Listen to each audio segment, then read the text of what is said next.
students, this is the second part of the video in which we are going to learn how company rule expands, right? So between 1757 to 1857, East India Company annexed various Indian states, right?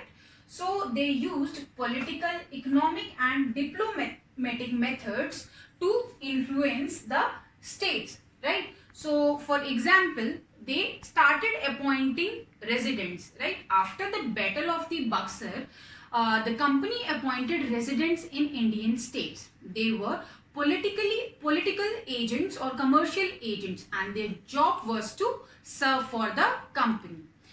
They tried to decide who was to be an successor to the throne and who would be appointed in administrative post. Soon the company forced the states into a subsidiary alliances. Now we will discuss about the subsidiary alliance.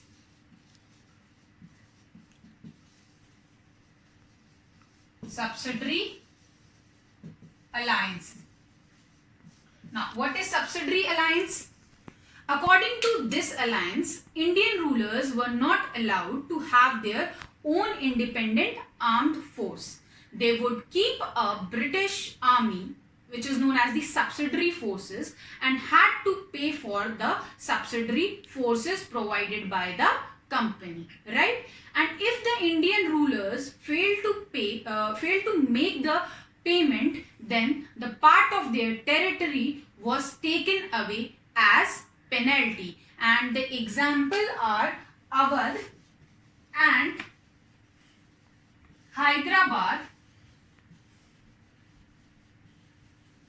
Awadh and Hyderabad was annexed on the basis of subsidiary alliances. Now our next subtopic is the claim to paramountcy.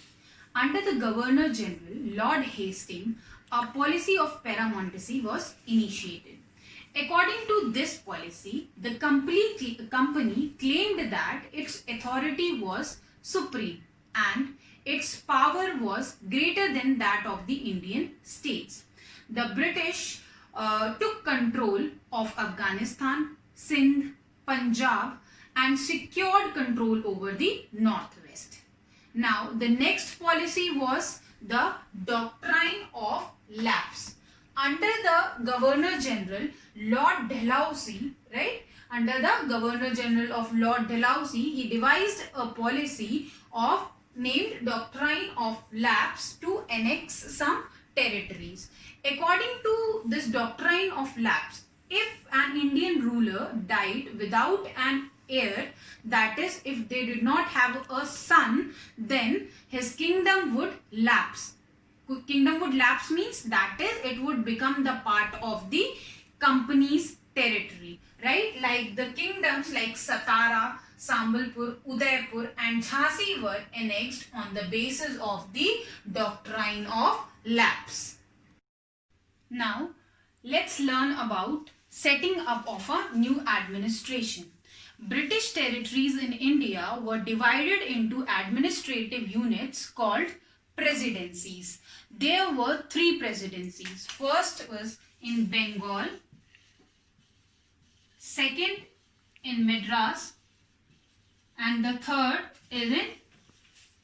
was in Bombay, right? Each presidency was ruled by a governor. The supreme head of the administration was the Governor General. Warren Hastings was the first Governor General of India. You will find a question in MCQ form that who was the first Governor General of India. So the answer will be Warren Hastings was the first Governor General of India. Warren Hastings has introduced several administrative reforms in the sphere of justice. He established a new system of justice in 1772. Each district have two courts. One was the criminal court and the second one was the civil court. Now let's understand the company army.